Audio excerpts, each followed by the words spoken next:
गणनायकाय गणदैवताय गणाध्यक्षाय धीमहि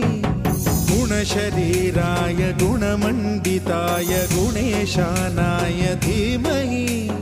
गुणातीताय गुणाधीशाय गुणप्रविष्टाय धीमहि एकदन्ताय वक्रतुण्डाय गौरीतनयाय धीमहि